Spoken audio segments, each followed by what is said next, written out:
এক মাদ্রাসায় এরকম খাদেম ছিল, তো খাদেমের সাথে বাচ্চারা খুব দুষ্টামি করত, ডাকতো গরু, পড়ার সময় গরু ডাকতো।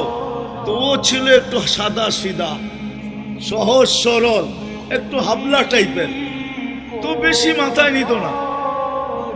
আবার দেখবেন হাবলা মানুষ চেতলে কিন্তু খবর আছে। একদিন বৃষ্টি হইতেছিল প্রচন্ড, এর দায়িত্ব ছিল ছেলেদেরকে খানা পরিবেশন করা। তো খানার সময় গেছে, খানা নিয়ে আসে না, তো ছেলেরা চিৎকার দিতেছে গরু কই গেল। একটু পরে দেখতেছে খানা নিয়ে আসতেছে, তো সবাই চিৎকার দিয়ে বলতেছে ওই গরু এত দেরি করলি কেন। বাস সরল সহজ তো লেগে গেছে মাথায়। মোতামিম সাহেবের কাছে যা বলতেছে চাকরি করব না। কেন? বাড়ি মাদ্রাসায় যেটি পালেন এটি সব দেয়া দাও, সবসময় গরু বলে শোয়া গেছি, আজকেও গরু বলতেছি। মোতামিম সাহেব বুঝছে যে সরল সহজ মানুষ চেতলে তো এরমই চেতে গেছে গা সিধা বাড়িতে। রাত্র ৩টার সময় আসতেছে, আয়সা মোহতামিম সাহেবের দরজায় খটখটাইতেছে, জিজ্ঞাসা করছে কে?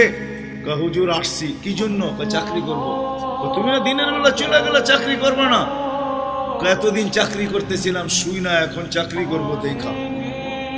বলছে এটা আবার কি দেখা চাকরি করবে মানে? আমি স্বপ্নে দেখতেছিলাম কিয়ামত হয়ে গেছে, আমি পুলসেরাতের পাশে যা দাঁড়ায় আছি, পুলসেরাত চুলের মতো চিকন, তলোয়ারের মতো ধার। ভয় পাইতেছিলাম এটার উপরে পা রাখবো তো রাখবো কি করে।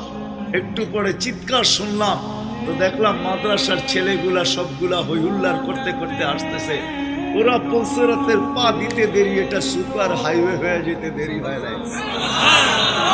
সবগুলা উঠা পার হইতেছে, একটা পিছন থেকে আমাকে দেখা ফেলছে আর চিৎকার দিয়া বলছে ওই তোরা যাস কই? আমগো গরুটা তো দাঁড়ায় আছে, ওরে নিয়ে যাবি না? বলে সবগুলা পিছে ফিরে আসছে।